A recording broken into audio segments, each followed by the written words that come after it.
Welcome to pungi TV. एक सुंदर से जंगल में सोनी चिड़िया अपनी माँ टुनटुनी के साथ में रहती थी। वो लोग बहुत ही ज्यादा गरीब थे और साथ ही सोनी चिड़िया की माँ अब बहुत ही ज्यादा बुढ़ी भी हो गई थी। एक दिन सोनी चिड़िया की माँ की तबीयत बहुत ही ज्यादा खराब हो जाती है। सोनी बेटा, मेरी तबीयत बहुत ज्यादा खराब है, जाओ मेरे लिए दवाइयाँ लेकर आओ। मम्मी, मेरे पास पैसे नहीं है जो मैं दवाइयाँ लेकर आऊँ, लेकिन फिर भी मैं जाती हूँ दवाइयाँ लाने के लिए, शायद वो मुझे उधार दे दे। फिर सोनी चिड़िया दवाइयाँ लेने के लिए बंटी कबूतर के पास आती है। वहाँ पर जंगल के दो बदमाश पंछी कालू कौआ और चील भी खड़े थे। भाई, मेरी माँ की बहुत ज्यादा तबीयत खराब है, क्या तुम मुझे उधार दवाइयाँ दे सकते हो? मैं आपको जल्दी आपके पैसे वापस कर दूंगी। क्षमा करना बहन, लेकिन हम किसी को भी उधार दवाइयाँ नहीं देते हैं। अगर आपके पास पैसे हो तो बोलिए, वरना जाइए यहाँ से। मैं आपको उधार दवाइयाँ नहीं दे सकता हूँ।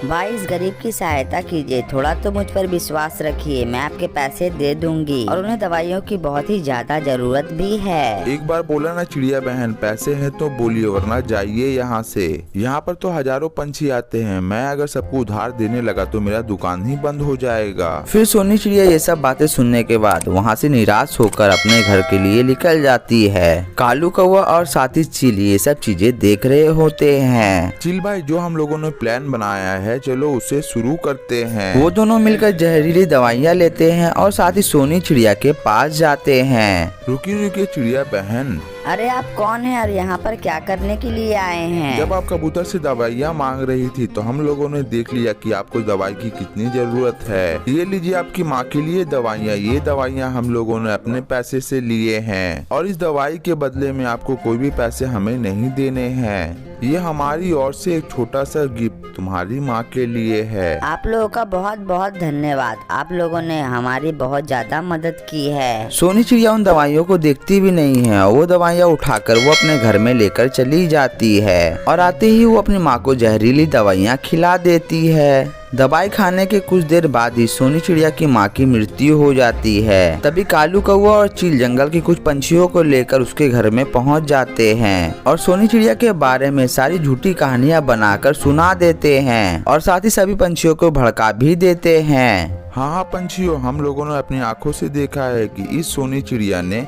बंटी कबूतर की दुकान से जहरीली दवाइयाँ ली और अपने माँ को खिला दिया ताकि इसकी माँ इस दुनिया से चली जाए और इसे छुटकारा मिल जाए। ये अपने माँ से तंग आ गई थी, इसीलिए इसने ऐसा काम किया।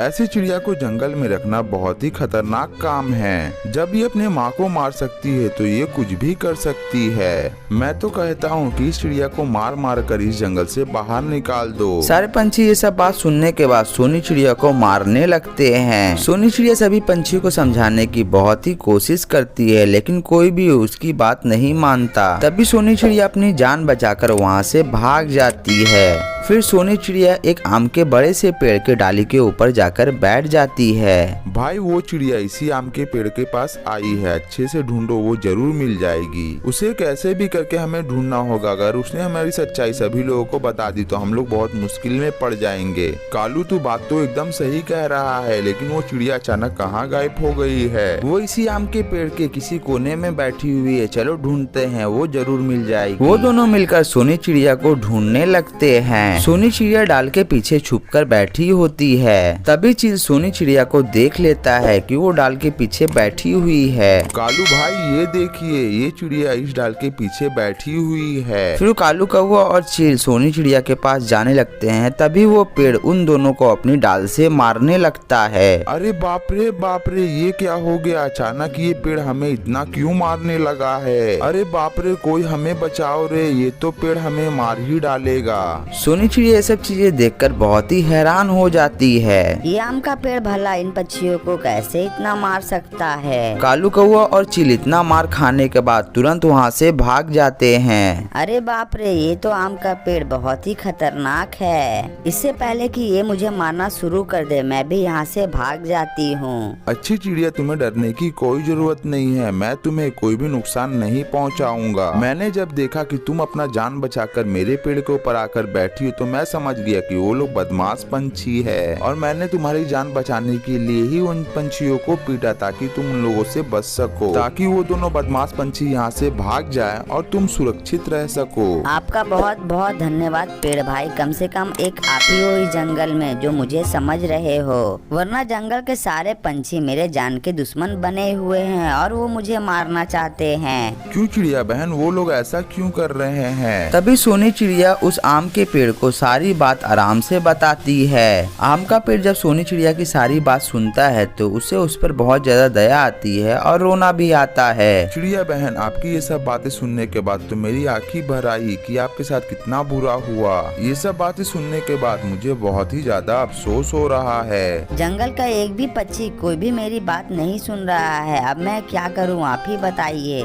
मुझे मेरी माँ की अंतिम विदाई करने का भी अवसर नहीं मिला। उन दोनों पंछियों ने आपके साथ इतना बुरा किया, ये बात आपने पहले क्यों नहीं बताई चिड़िया बहन, वरना मैं उन दोनों को यहीं पर मार देता।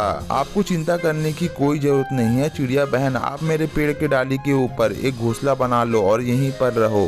फिर सोनी चिड़िया उसी पेड़ के ऊपर में घोंसला बनाकर वहीं रहने लगी। सोनी चिड़िया, ये लो आम और ये आम को तुम बाजार में बिक्री कर देना और जितने पैसे मिले तुम रख लेना। आपका बहुत बहुत शुक्रिया, आज आपकी वजह से ही मैं इतना खुश हूँ।